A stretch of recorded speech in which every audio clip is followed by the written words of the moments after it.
He's the president of the United States of America. He's setting some of us up to be killed. So that is Congresswoman Maxine Waters, who is no stranger to death threats under the Trump presidency, on MSNBC talking about how those threats continue to come. And she's tying it in with her concerns over the safety of the whistleblower, who Trump has already said should, in a perfect world, be executed, or at least implied it, and wants to interview with, which of course, there's no reason for that whatsoever. We'll find out what the whistleblower has to say when they testify.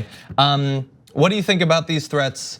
Is this something that I feel a need to continue to focus on it because I don't want threats of political violence to be normalized.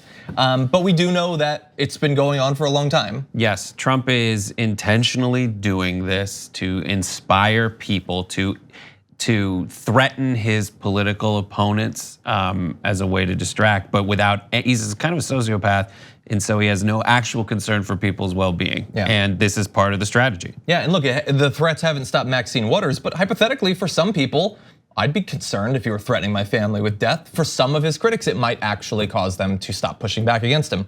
Anyway, here's the full clip with Maxine Waters, or at least a good portion of it with her making the case. He shouldn't be going after anybody. He's the president of the United States of America. He's setting some of us up to be killed. I have death threats constantly. There are a number of people who have been convicted for threatening to kill me.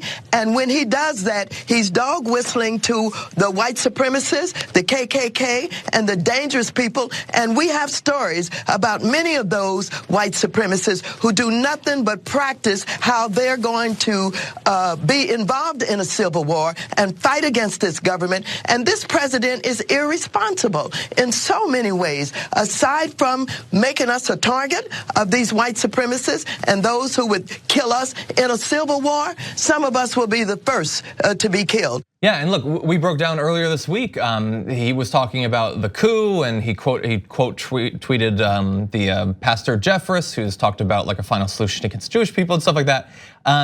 And we then saw different militia accounts tweeting out like, "You give the word on Twitter, and we're starting this thing." Right. And then "this is not normal" is kind of a catchphrase at this point, but you have to examine why. Like if it's not normal because it's bad, and this is one of those examples. Some things are just not normal because people haven't done it before. Not normal used to be like calling out civil rights violations. You just didn't mention it. When you change that norm, you actually bettered society by talking about what's wrong with it. Yeah. But in this situation, it is not normal for a president to give these kinds of threats and encourage these kinds of threats for obvious reasons. Yeah. You should be inspiring people to have discourse that betters society.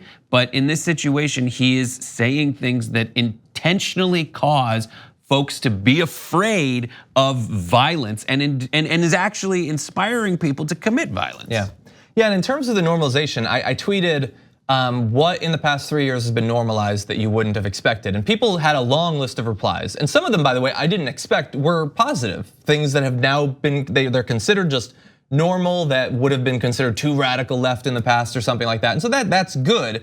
But in general, I would say, I know a lot of people were worried with Trump coming in. John Oliver did his big show like warning you of how things will change for you to be on the watch for it and to not allow things to be normalized. And I think, maybe I'm wrong, I think it's pretty clear we failed.